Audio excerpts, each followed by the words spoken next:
Buen día, mis hermanos. Que la gracia del Señor sea con todos ustedes. Bueno, no dejé de sentirme un poco emocionado cuando en su oración nuestro hermano habló y dijo, Dios de oportunidades, y coincidentemente, bueno, es de Dios. Coincidentemente este mensaje se llama Nuestro Dios, el Padre de oportunidades. Yo quisiera primeramente comenzar haciendo una pregunta. Es una pregunta muy personal, respóndala en su corazón. ¿Cómo le afecta en su vida un fracaso espiritual? O si quieren, la voy a reformular para que sea mucho más clara, porque a veces fracaso suena muy suave. Y la pregunta sería, ¿cómo le afecta en su vida haber caído en pecado? ¿Le angustia? ¿Sintió angustia? ¿Se sentó quizás con desánimo?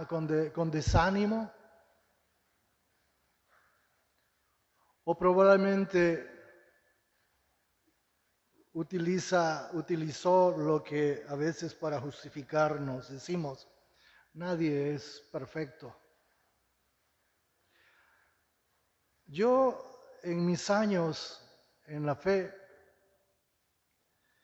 he podido percibir luego de conversar con hermanos que se vieron envueltos en pecado, basado también en mi propia experiencia y también por lo que he observado a lo largo de los años, he podido percibir, es mi percepción,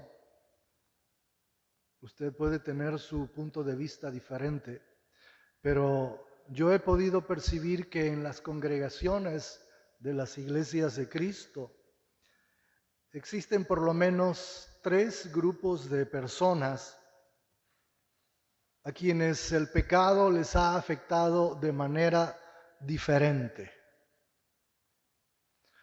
Por un lado están aquellos que lastimosamente han llegado a naturalizar el pecado. ¿Qué quiero decir con esto? O sea, que es parte de sus vidas. Es decir, que nosotros podemos verlos en sus congregaciones, podemos verlos muy bien, los vemos fieles, vemos que se congregan, no dejan de congregarse. Sin embargo, cuando están fuera del ámbito religioso, por así decirlo, cuando están en medio de sus círculos de amigos, de amistades, de familias, pues como que se mimetizan muy bien y entonces para ellos es normal participar del mismo lenguaje vulgar, obsceno. Es lo mismo para ellos, esos chistes malos los disfrutan y en ese sentido han llegado a minimizar las consecuencias del pecado porque han categorizado al pecado.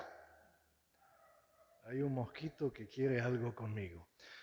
Y el hecho es de que al categorizar el pecado, para ellos no es grave mentir, hablar vulgaridades, quizás hasta evadir. Para ellos es más grave quizás que lo vean por las calles borracho o que se encuentre involucrado en pecados sexuales.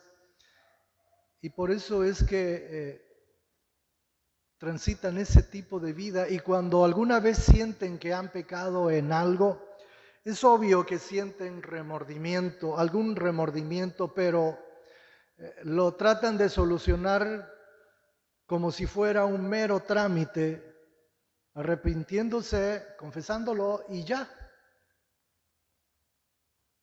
Y luego, como si nada, continúan en ese círculo vicioso del cual se congregan, se muestran como hermanos fieles, pero afuera son otra cosa. También he podido percibir, comprobar que hay otro grupo.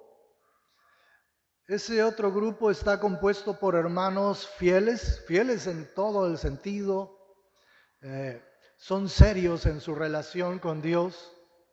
Ellos no tratan de justificarse con el punto de que nadie es perfecto, porque para ellos es una excusa. Intentan de todas las formas no caer en el pecado, no tratan de llamar la atención en sus congregaciones, sirven sin hacer aspavientos porque lo tienen en su corazón. Y si en algún momento, por alguna razón, se ven involucrados en algún pecado,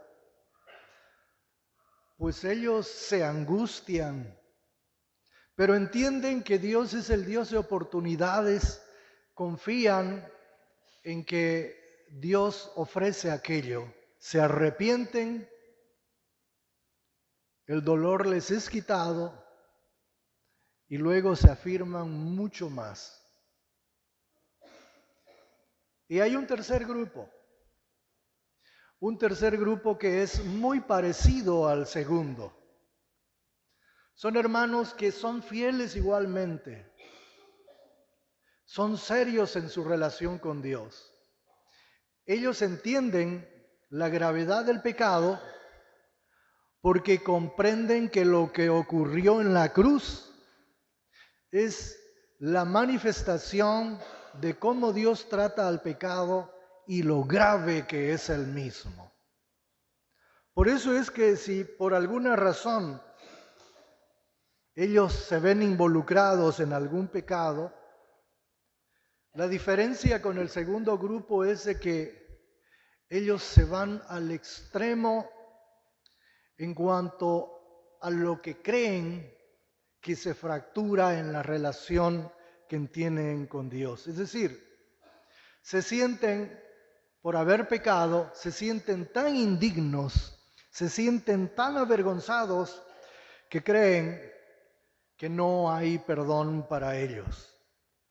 Y precisamente ese sentimiento de indefensión ha llevado a que algunos opten por dejar la iglesia.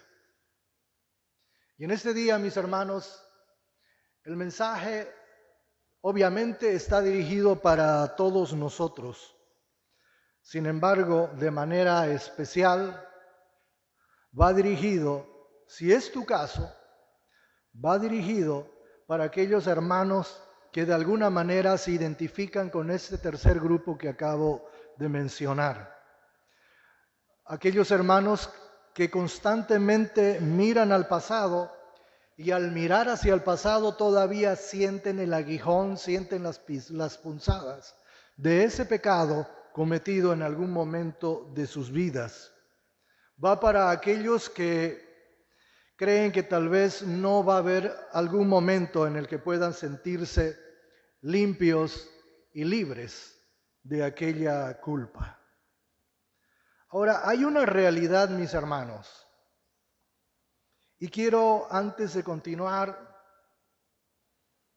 quiero expresar lo que yo pienso en cuanto a lo que sí es cierto que somos culpables delante de Dios, sí es cierto que pecamos, sí es cierto que aún no hemos alcanzado la perfección que se alcanza en el cielo, pero podemos alcanzar la perfección de madurez que Dios requiere. Es decir, el hecho de decir, pero soy débil o que no somos imperfectos, no es más que una excusa.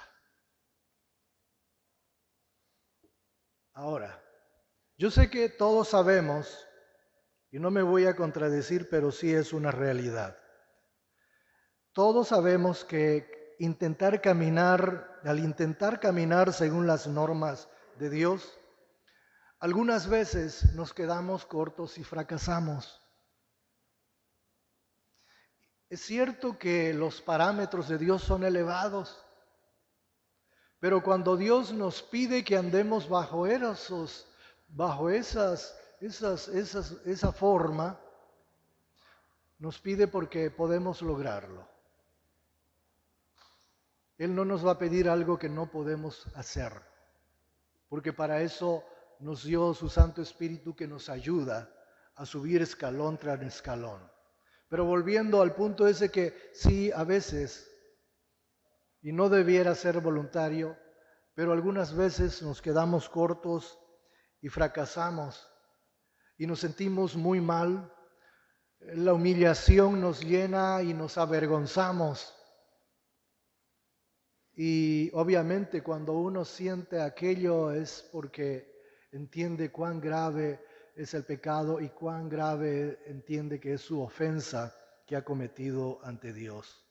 No obstante, mis hermanos, la Biblia nos enseña que cuando Dios ve nuestras vidas en esa situación, no lo hace para condenarnos.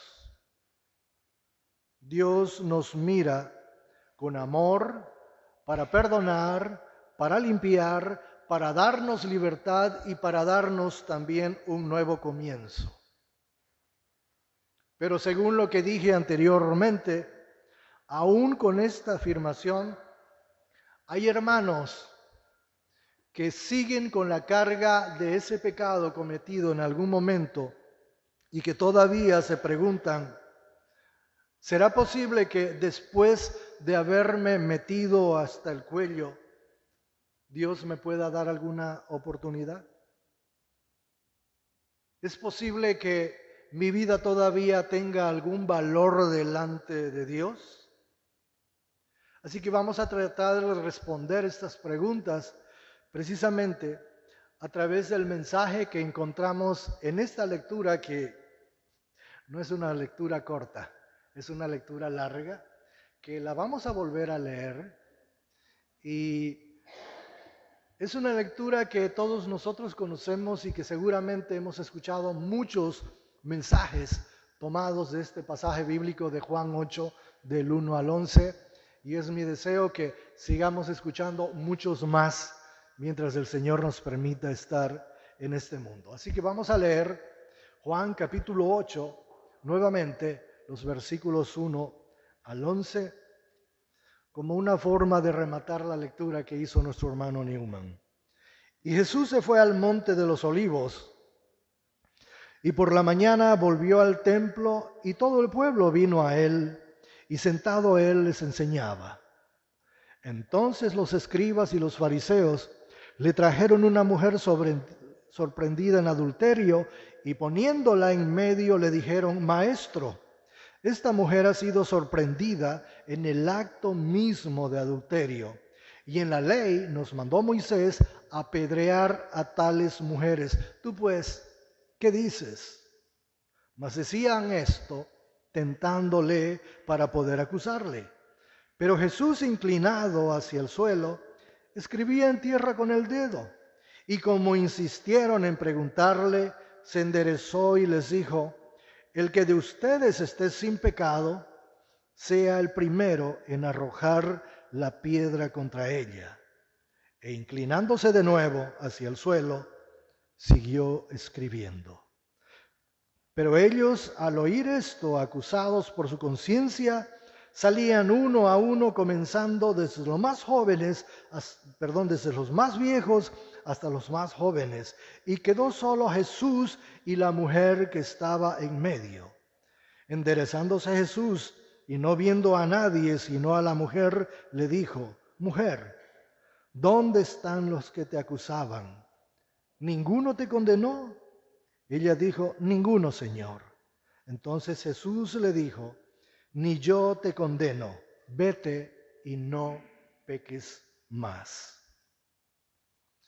Cuando leemos pasajes como este, siempre nos vamos a encontrar con mensajes de esperanza. y es porque hay una gran razón. Todos necesitamos de nuevas oportunidades.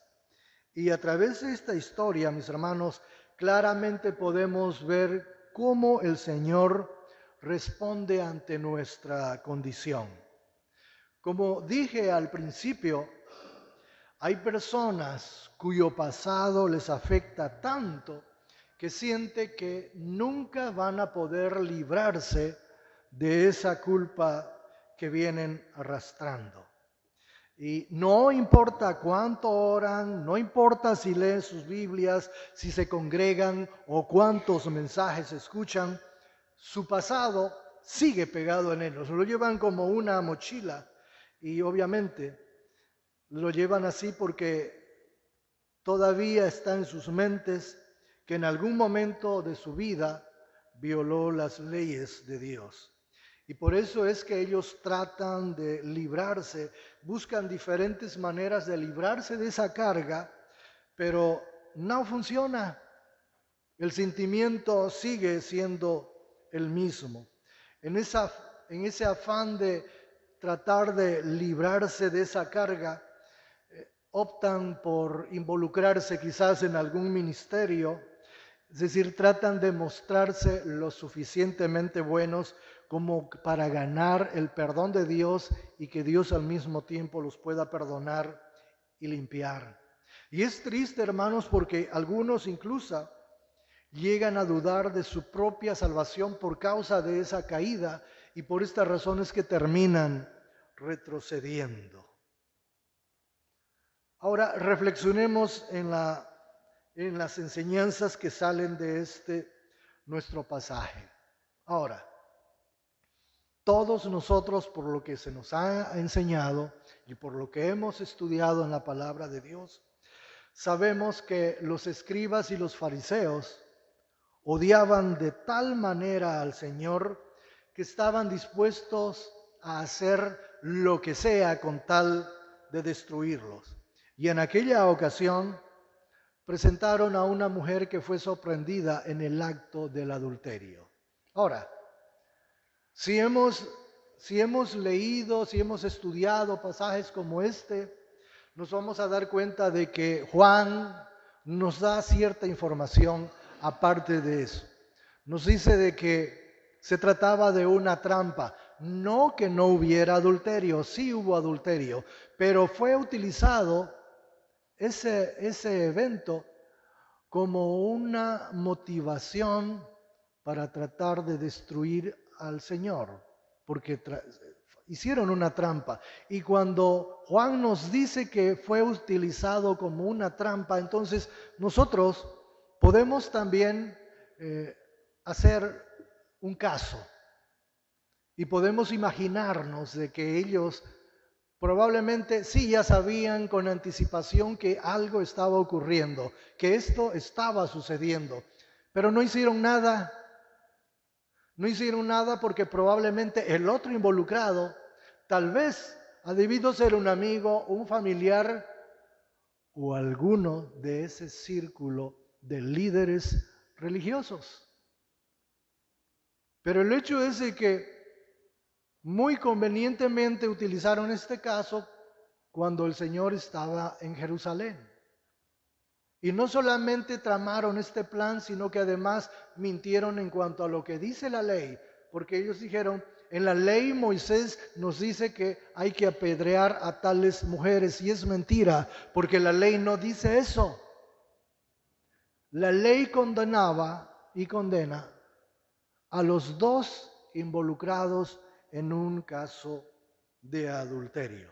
Entonces, imaginemos, hermanos, lo que está ocurriendo. Y tenemos la escena.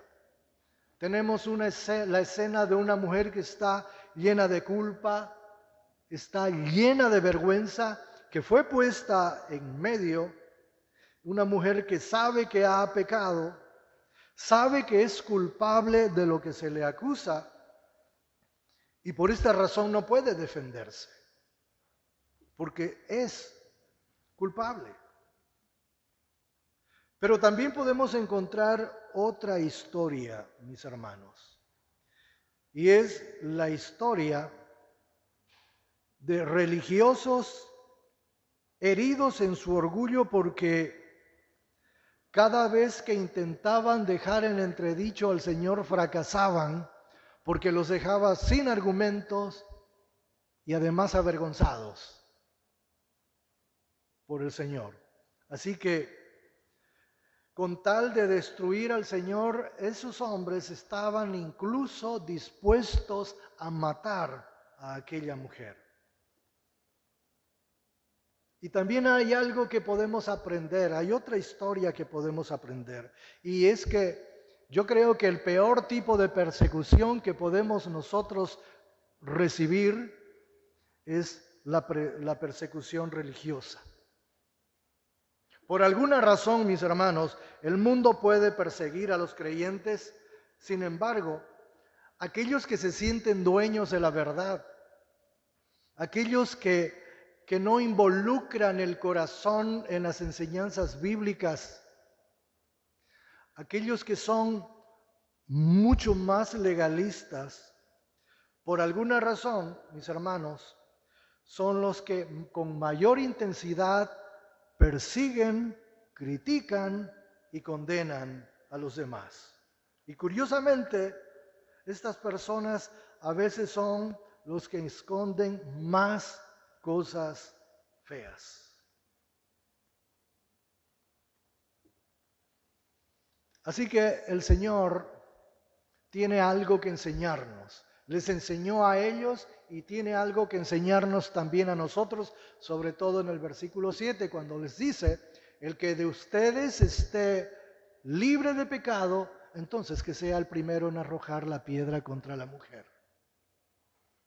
Y nuevamente, el Señor da una enseñanza. Y no se trata de que únicamente está tratando de librar a la mujer.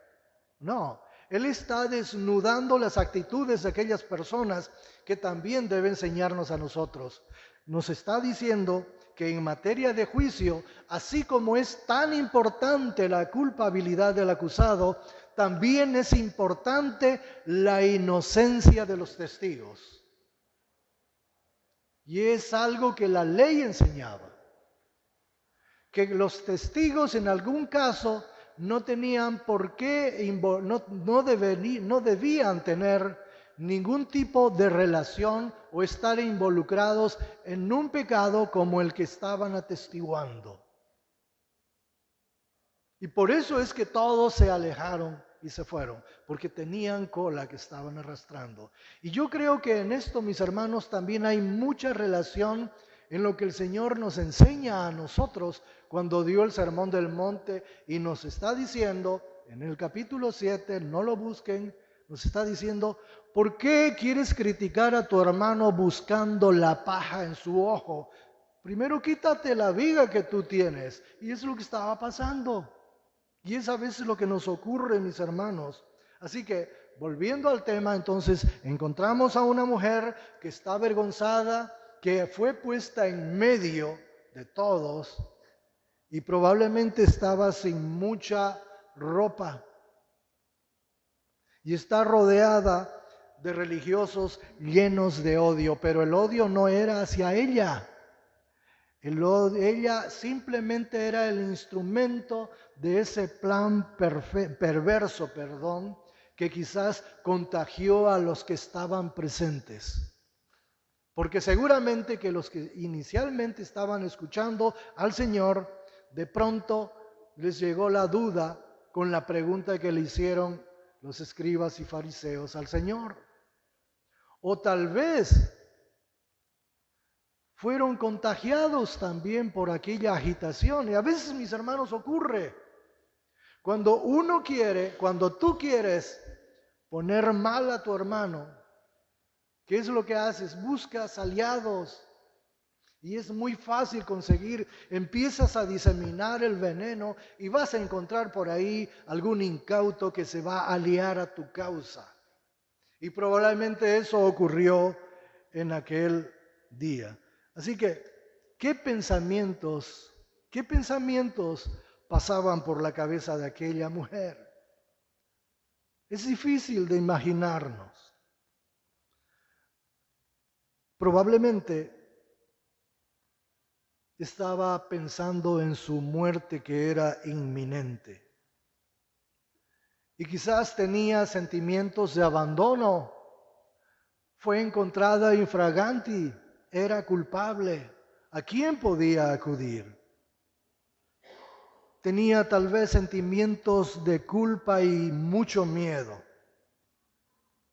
Donde sea que ella mirase, pues no había salida. Lo único que había era vergüenza y humillación, excepto que había alguien que podía salvarla. Sin embargo, mis hermanos, ese que podía salvarla estaba ahí para juzgarla. Al menos eso era lo que querían sus acusadores. Y en términos legales, para aquella mujer no había salida. La ley es clara. Por ejemplo, Levítico 20:10 dice que los que son encontrados en ese tipo de pecado tenían que morir. No había salida para ella. Y por esto es probable que la mujer pensó que el Señor quizás o simplemente confirmaría lo que ya estaba escrito en la ley. No tenía salida. Si usted cuando mira el pasado y aún siente esa carga, cuando se mira a sí mismo, ¿no le parece que la desesperanza de aquella mujer probablemente se parezca un poco a la suya? Probablemente existen cosas por las que usted pidió perdón, pero siente que no hubo respuesta, no escuchó respuesta.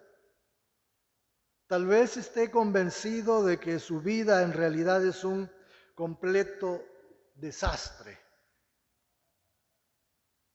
que no hay remedio. Pues permítame decirle, si es su caso, que para Dios no hay pecado, no existe pecado o culpa que Él no pueda perdonar. Y yo creo firmemente que mientras usted respire y esté dispuesto a escuchar al Señor, pues va a haber esperanza, va a haber oferta de un nuevo comienzo, de una nueva oportunidad, porque las Escrituras, las Sagradas Escrituras, nos dicen que Dios es paciente con nosotros, no queriendo que ninguno perezca, sino que todos procedan al arrepentimiento. Segunda de Pedro 3:9.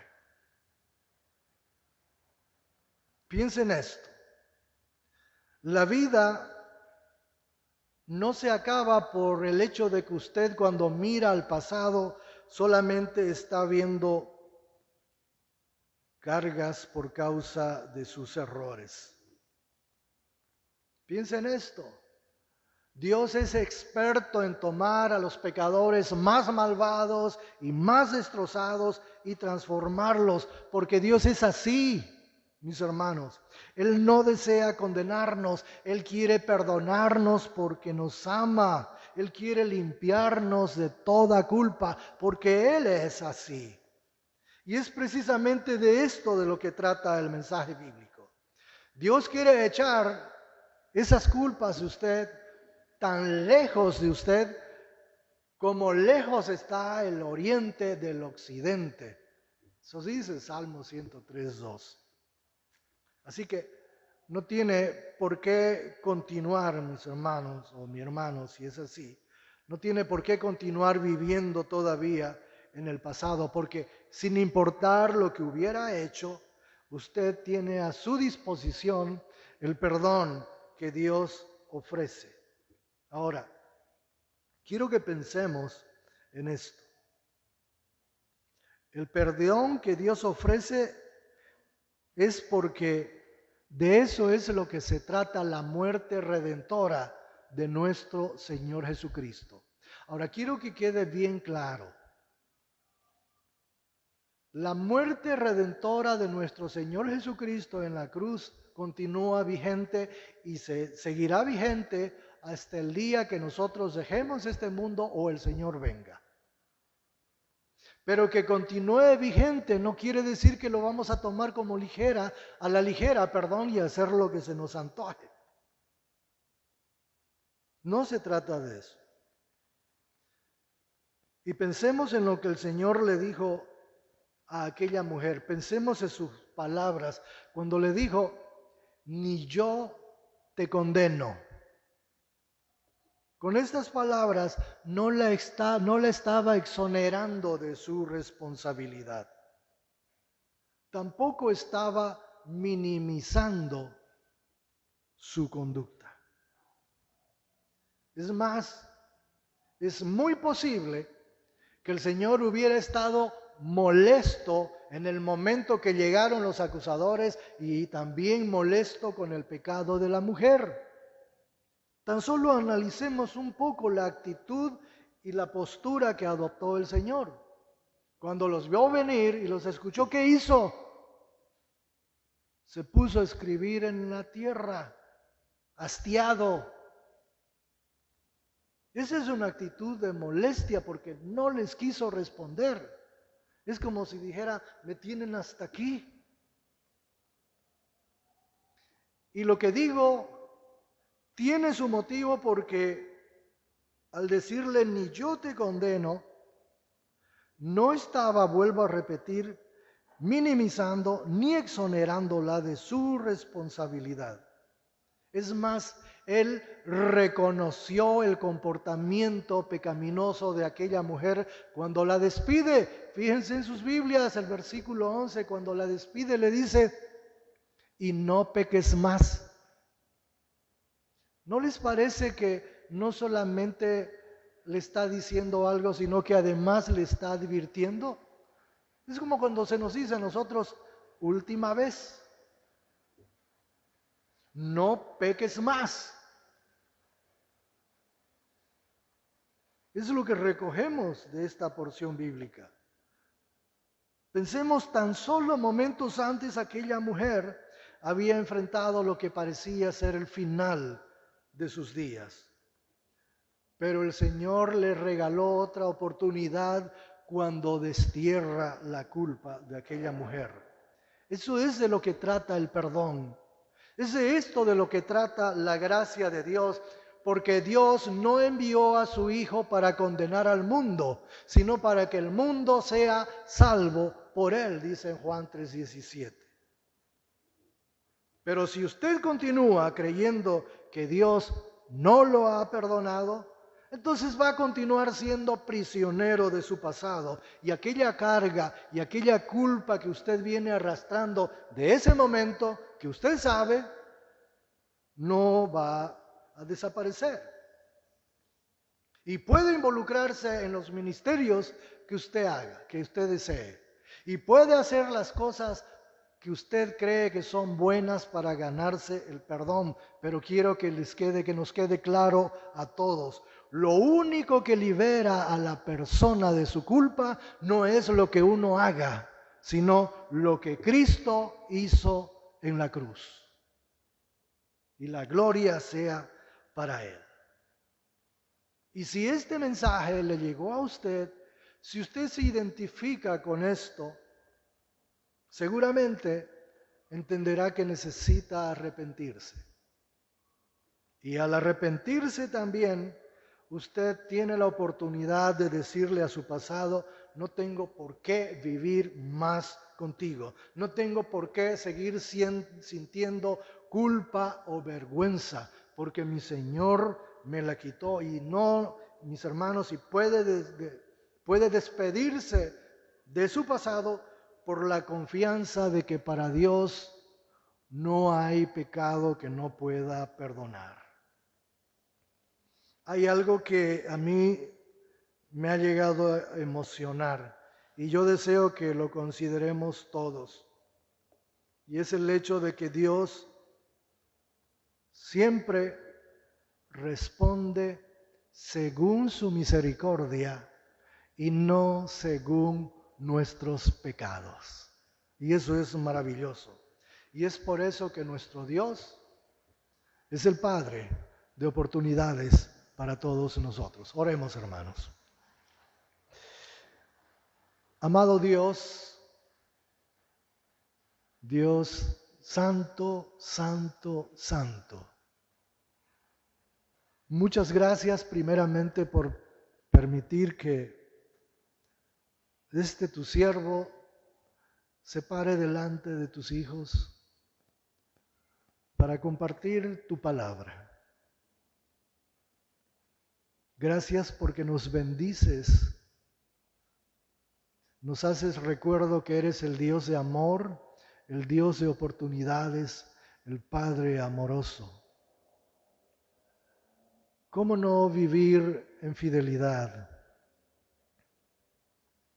cuando es tu amor el que nos llama y nos atrae hacia el arrepentimiento? Queremos afirmar nuestra convicción, nuestro compromiso delante de ti. Y rogamos, Padre, tu ayuda. Queremos caminar según tus parámetros. Y te damos gracias porque tú enviaste tu Espíritu Santo a nuestros corazones, que nos guía, que nos enseña y nos da la fuerza para levantarnos.